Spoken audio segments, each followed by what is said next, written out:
Hey, everybody, welcome to the Cliff Yates Show. And as always, you're in the right place. And I'm very excited today to have first New Zealand Sun Films, which not only are they great filmmakers, independent filmmakers, they are, I mean, talk about creation motivation. They are that for me, and they're also great friends. It's hard to believe we've worked on projects since 2015, and they're still at it, movie making, and they're still at it with me. Good friends. We collaborate all the time. We motivate each other. And I'm so happy they had agreed to be on the show today. I want to introduce you to Sean and Taylor King. Hey, guys, welcome to the show. Hey, how are you? Good to see you. Hey, I'm so glad to have you on. And it's hard to believe that we go back to 2015. You guys were putting together a little show at the time called Private Sales, which kind of went pretty big. And you guys, I think that was your first project together as father and son. Talk a bit about how that came to be. Yeah, I mean, I think Taylor can sort of start how the whole college, non-college thing sort of led right into that. Yeah, I mean, it was really, I knew I wanted to be a filmmaker. Sean had been a filmmaker since he was out of high school.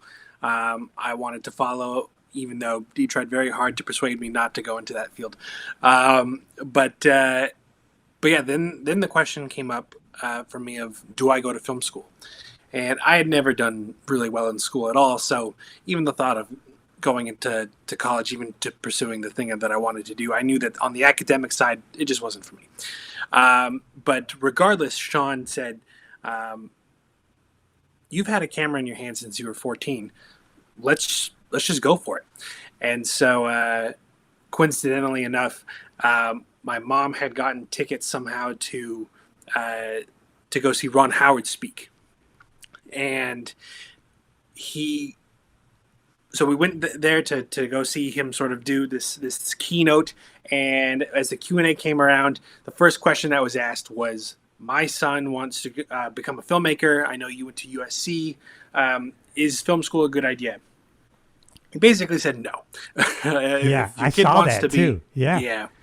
And so at least for my mom, who was very like, I think he should go to school. At that point, she was like, okay, go for it.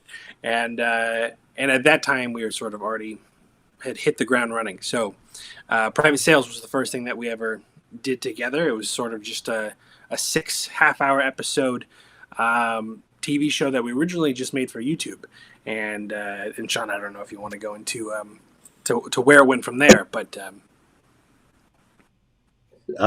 Yeah, we put it on YouTube, and I think 4 days later we got an email from an Italian distributor who wanted to license it for Italy, and then of course that was like we thought things were going to get really good, and then I remember we got on a Zoom with them, just similar to this, and we're all talking, and I guess on Italian television there's nudity is just super common, and he wanted us to go shoot a bunch of nudity and stick it in all the episodes.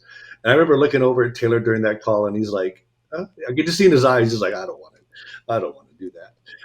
But the guy was great, and he's the one who told us that Amazon, who was trying to go up against Netflix, in the early days, they were a couple years late to the game, and they were opening their platform up to indie producers, and we got in really early with them, and I think that helped build an audience for the show, because there wasn't that much on at the time, and so a lot of people started watching, and then as the platform grew, people continued to watch. Yeah, it was. I just thought it had all the elements there. I thought the story was great about a kid. He needs to make money, and he falls into this ring of prostitutes, and the different storylines that kind of evolves from that initial premise. So you have, I thought, a good story that had some violence, murderous plots to it, together with a lot of sexy women. So, but it integrated into the story well. I thought, it wasn't gratuitous. Yeah, I think in the whole series we didn't ever go. In fact, we probably could have gone more and been safe. I mean, we didn't do anything in the whole show to be gratuitous.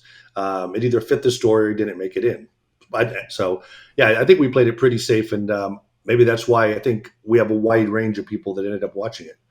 Yeah, because I think when it was the kind of thing I was involved in, that I could, okay, it's about these prostitutes and these stories that happen along the way with this kid kind of getting involved in this business, and there's a lot of sexiness in it. But it was such a quality that I could tell anybody in my family to watch it, and they all loved it. So I think that was kind of a thing where, it's, well, I better not have them watch it. Anybody could watch that and really enjoy it. And if you just loved the way it was shot in Southern California and the beautiful backdrops and the beautiful women, and you would enjoy it. And if you really liked a good story with murderous plots, you would enjoy that too. So I just thought that was something that really could hit a pretty wide audience. Nice. Yeah, and we actually probably keep in contact more with that cast and the different people that have continued to act than probably any other cast. Really? Had a lot of people Wow. in it, but including you and your wife. Were again, and where did we fit into your entrance into acting? Yeah, To so sort of I'm talk on about. you knew I was still working full time as a LA County Deputy Sheriff. I think maybe I was a sergeant at the time, and doing stand-up comedy, but I loved acting and performing, and so I was on some I don't know if it was LA Casting or whatever, right? I think it was LA Casting. You guys put out you put That or out. backstage. I think it was backstage. That's exactly what it was. And then I remember where I was because it was December 2015, and I remember I had to get on a Zoom call for the audition with you guys, and I was in New York City. I was at the Hilton at 6th Avenue and 53rd. I'll never forget the day, and I had the initial interview with you guys. I don't know if you remember that. Yeah. No, totally. I think my first question was, "Are you in New York?" Because we thought you were an LA actor. Yeah, yeah, and we were at our kind of where we. I always get fed there when I'm in New York. For 20 some years we go there at least during Christmas time. We try to go 4 or 5, 6 days, and we see a lot of Broadway shows. And I don't know why, but it really feeds my creativity machine. Just being around all the reasons that people, if I give all the reasons that my wife and I love New York, we like the hectic, we like the fast pace, we like the noise and the energy and the Broadway shows. And then my friends who hate New York will give me, I don't like the hectic, the Broadway shows and all the noise. And so for all the reasons I love it and my wife and I love it, they hate it, isn't it? It's kind of weird. Um, and going back to what you said about all the projects we've done together, it's interesting how over the last, how many years has that been? Well, 8 years? that was 2015. And another thing I liked about what you guys did, of course, you had been involved in filmmaking long before even Taylor had gotten into when he was very young, right? You had done an HBO film, and so you had really been into the business and then kind of got out of it. And then I think he said something to you, right, Dad? You were, why aren't you making films now, right, or something? Yeah, we went. Yeah, I went into post production because when we had Taylor on the first feature, we had spent a lot of money but didn't make any money from the distributors, and so we opened a post production facility like right when digital started. Yeah, and what that did up until the time I think so probably the next 7 years was we did independent films for other people and got to just I had a list of mistakes to avoid, right. because there seemed to be a common denominator about everyone doing their first feature and then what the outcome would be. And so when Taylor decided that this is what he wanted to do, that's sort of how private sales came around, and we were able to avoid a lot of the pitfalls just because I had seen it replayed a few hundred times over that period. And maybe that's why the cast keeps in touch or is good friends with you guys, because so being in the LA scene and doing, whether you're starting off with extra work or you're doing bit parts or you're doing comedy, whatever, it's just a hurry up and wait, and it's a arduous process that isn't done very well, or it's not done. I mean, you show up on a set and your call time is at 6 a.m. and you might have 10 seconds of camera time at 3 p.m. or whatever it is. And so just what I loved about your productions where, I show up and man, you're ready to film my scene. And then when you're done with my scenes, I'm released to go. And it was just like, this is like a breath of fresh air. It was a pleasure to be around. And I think you're speaking to that. You had seen how it has been done wrong. And so you knew exactly how to do it right.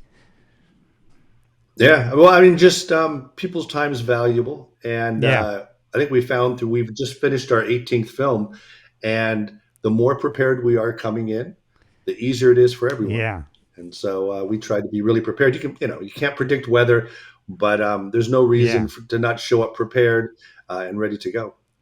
18 films already. Wow. And you do a lot of casting. I mean, that's really the challenge, right? Kind of coordinating people.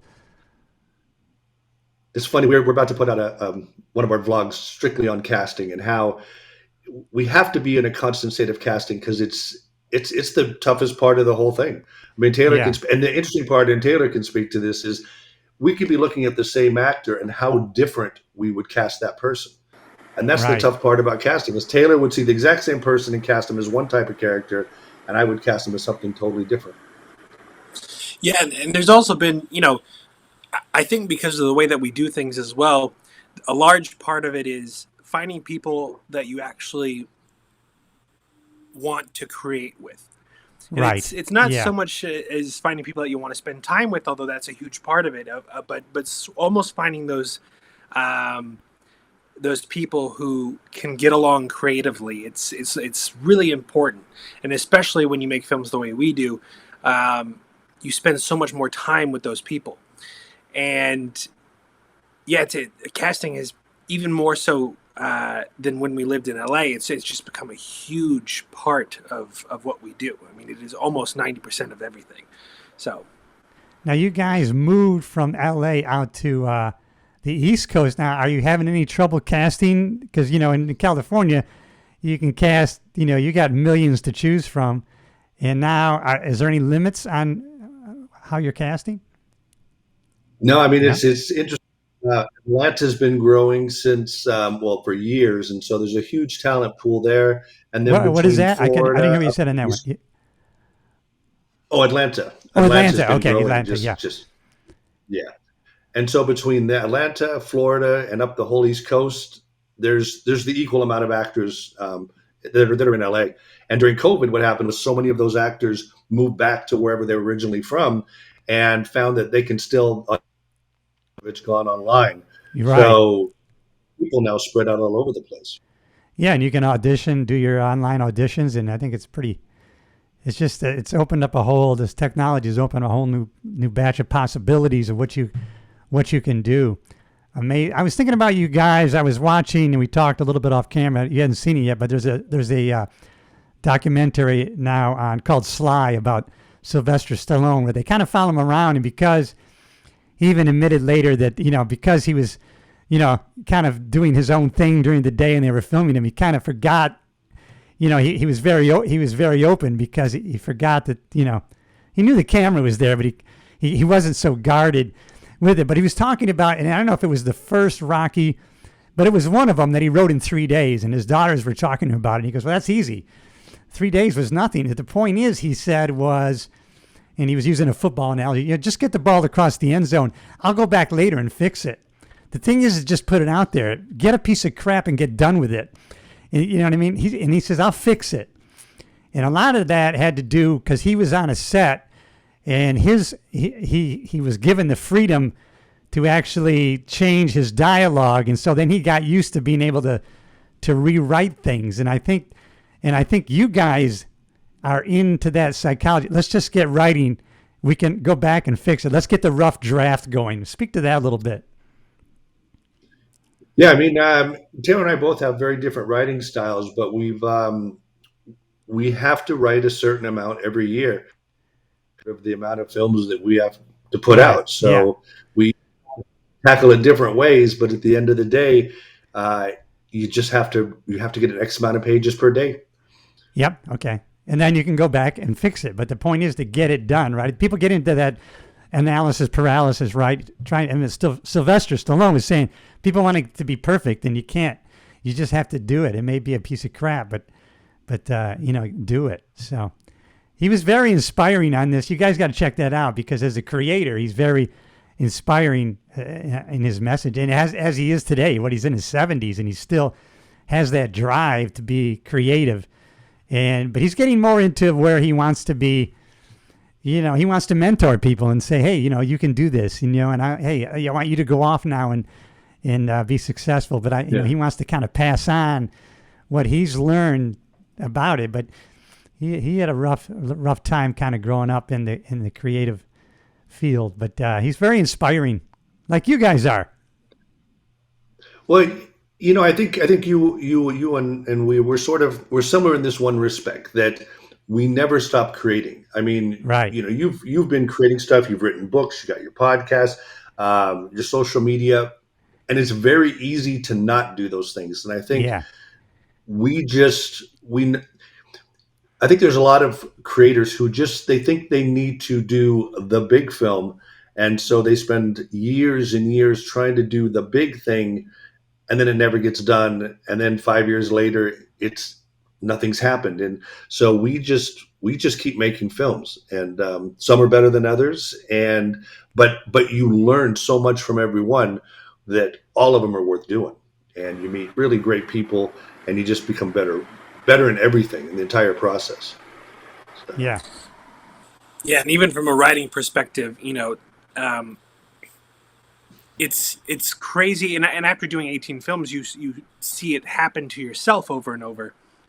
No matter how meticulous you write a script, or how long you spend on a script, it's always just guidelines.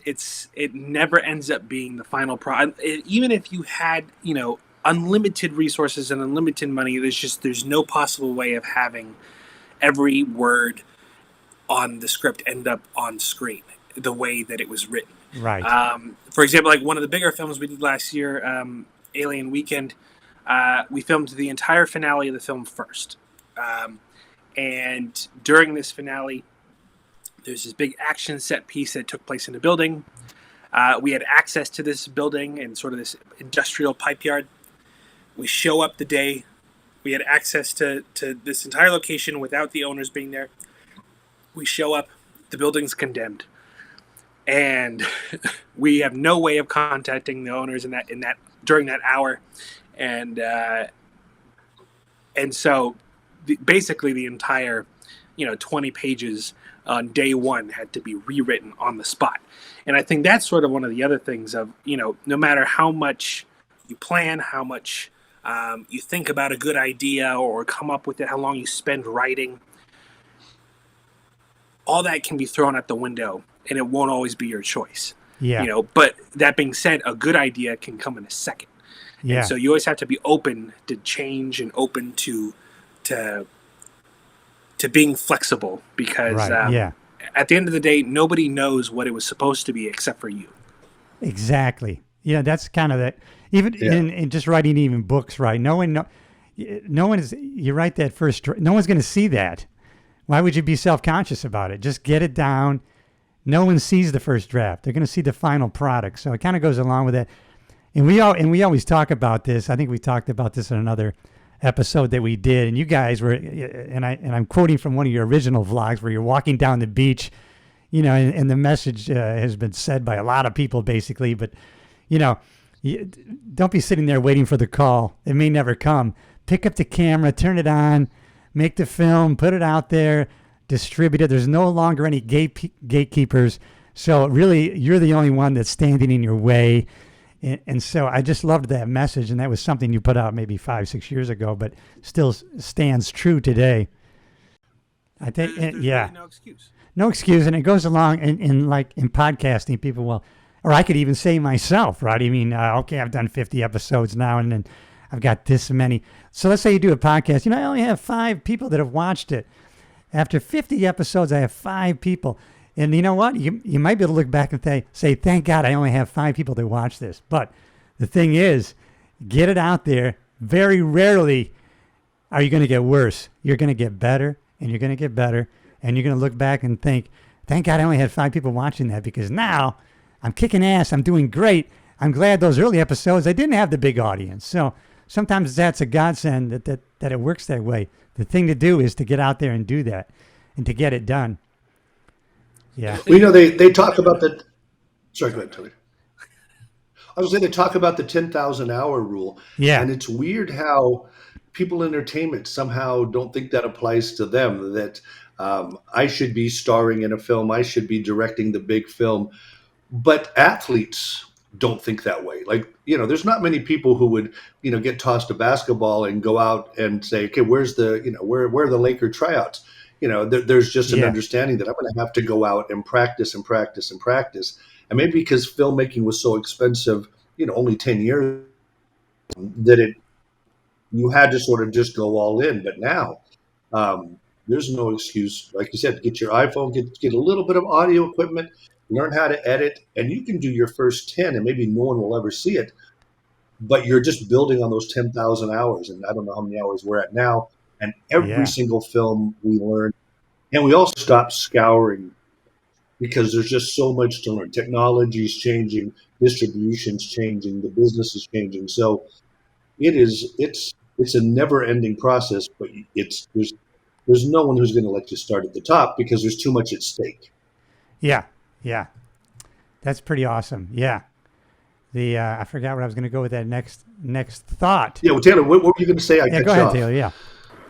Oh no, I mean, just even building on top of that, it's funny, that mindset, because under no circumstance would anyone believe that they could just throw on a pair of Jordans and walk out onto the Lakers court.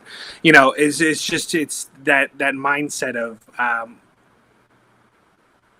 it's almost, it's just very funny. Just people don't want to have to put in the trial and error of creating. And I think maybe because creativity and sort of filmmaking and even YouTube now is so much of a vulnerable platform that people just want to be accepted right away. And almost no famous artist Yeah. in any platform has been accepted, right? I mean, yet alone, most of the famous artists we know about have been gotten most of their fame post-mortem. So it's silly. It's a crapshoot, Well, you talk about Mr. Beast, and you got to go like Mr. Beast hasn't always been Mr. Beast. Right, His yeah. early videos were very raw and experimental, and they're trying to figure it out. And by just doing it over and over and over, he learned the craft, and then he's one of those that just excelled like Yeah. crazy. Yeah, so true. But yeah, I mean, you just have to get. I think back. It's weird, man. I was like you, Taylor. You picked up a camera when you were a kid, so I'm surprised that my dad let me. I shot a lot of films with a little Super 8 movie camera. We had to pay for the film all the time, right? My dad had to buy film, so every time I shot something, I mean, it was like that was money, and then I had to take it somewhere, and maybe 7-10 days later, then I got it back to look at it. And to just think, and I was just, here I was like 15 or 16. I think we've talked about this, right? I would create a scene, and have my neighbors. I had them in suit coats, and I had a shotgun, and I had them walk towards the door, and then I would get on the other side of the door. And so I had to cut the film by shooting it that way, right? Because there was no software to edit. And so I was thinking, how is this going to look when it's developed? And so I was creating a continuation through. As I live shot this thing, and to think where we've come from that to today is just amazing what you can do. I'm always thinking about that and thinking, I can't believe what we can do right now. I mean, just now. There are zero excuses now. I mean, No. there really are. Yeah. I'm just, I got the Adobe Premiere package, so I got this. When I see, what you can do just with Lightroom or Photoshop and just, shooting a shot on the beach and then taking everybody out of it, or we're just replacing the sky with something. It's like, I mean, you really can't tell the difference, or just, background remover and putting your picture with somebody else. It was like, I mean, and it's very high quality. It's just amazing today what you can do. Pretty exciting stuff. Yeah, on the Super 8 things, we have this shared the same experience where we had a little editor, which was almost impossible to edit. You have a little Super 8 film, and you had to splice it. You splice it. I had a splicer too. Yeah, it was hard to work it, but was, and they clamp down. You put two sides close together. Yeah. But Kodak just came out with their Super 8 camera, And so they're bringing it back, and I was like, okay, maybe this is going to be something where young kids could shoot on film again and sort of learn that and blah blah blah. But the price on this camera is like $5,500, and I was Why? like, Yeah. oh, it's going to be such a niche little thing that it's not going to help film come back. No, because At that price. that isn't going to happen. We're not going to. Yeah. I mean, you could make some fancy buggies. You know what? No one's going to do horse and buggy anymore. Not going to happen. So Yeah. Well, it all comes down to story for us. I think we're spending more and more time on story than anything else, because at the end of the day, people don't care what it's shot on. Like, I think we could do a film on an iPhone and we could do one with our regular camera, and there's going to be a little difference, but I think 90% of the audience would never know. yeah, it's funny. Sylvester Stallone was talking about that. So he had a little down. He got in a little depression in 2003 or four. He'd already had success, and then the phone wasn't ringing. He had no projects. But his daughters were saying that he would go into their cinema room, and he would just watch movies for like 10, 11 hours straight, man. But and it's just because he knew story was the most important thing about everything he did. As a matter of fact, he talked about one of his Rockies. It might have been Rocky 5 that was really. It was a little bit too real. In other words, it was about grief, and it was a little bit too, but it was more real, he said. It was more real, but he said, people didn't really, they had enough real. They didn't really want that. They still wanted to go in, they wanted to come in and come out feeling better than they went in. So they wanted a hero faction. They wanted somebody to overcome. And so he I don't know what Rocky 6 was, but he said that was one of his best ones because he got back to that story of someone coming out on top. So, but he really is a studier of story, and just goes to what you were saying. That's the most important thing. It's people love. We're wired for stories. There's a book called Wired for Stories, as a matter of fact, on novel writing. But we are wired for stories. Yes, for sure.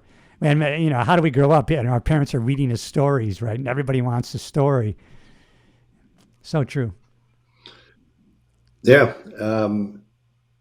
No, I'm total agreement. And I think these next two films, we'll see if, as we've incorporated more of a structure, I think they're the two best films we've done so far. Good. And but it's only because they're just better stories. And everybody, so 18 films now in the can. Where can everybody find? I know, so if they go to New Zealand Sun Films, that's your YouTube channel. I'm going to put all the links in the YouTube description and also in the podcast show notes. So, but tell us verbally here where everybody can find you. Yeah, I think Instagram's New Zealand Sun Film Official, YouTube's New Zealand Sun Films, Facebook same, and then NewZealandSunFilms.com. If you want to see any of the films, we have the films and then links to the different places, because some are on a combination of Amazon and Apple TV and Tubi, and I think they're spread out over about 26 channels now. So wow, that's great. Because everyone's eyeballs are all over the place now. There's so many places to watch stuff now that we had to just sort of move away from being only on Amazon to try to get in front of the eyeballs of which have moved away to other places. Yeah, it's kind of two sides of the coin of you having no limits on being able to distribute your product. On the other hand, it's not going to be the one thing that is going to. It's like comedy, right? In 1978, if you were on the Tonight Show, the next day you were a mega star. Today you could be on the Tonight Show, and the next day no one even heard of you. And so it's a little bit of a diluted exposure because of the availability of product and content, right? Remember when we grew up at 3 channels, right? I mean, we had ABC, CBS, NBC. Yeah. That was it. So the amount of millions that were on were only on 3 channels. Amazing to what we've come through. So I will make sure that all your links are in the YouTube description, because some people are watching and are listening on YouTube, and then it'll be on all the podcast platforms. I'll have it in the show notes, and you can find these guys, and they've done 18 films. So, guys, I guess we'll wrap it up, but I want to thank you guys for joining me. As always, you're just you, as far as creation motivation, you always fire me up, and you're my good friends. And so, thanks for keeping in touch with me all the time, and collaborating with me and sharing ideas and technology and all those things. So I wish you and the rest of the family a great Christmas holiday season.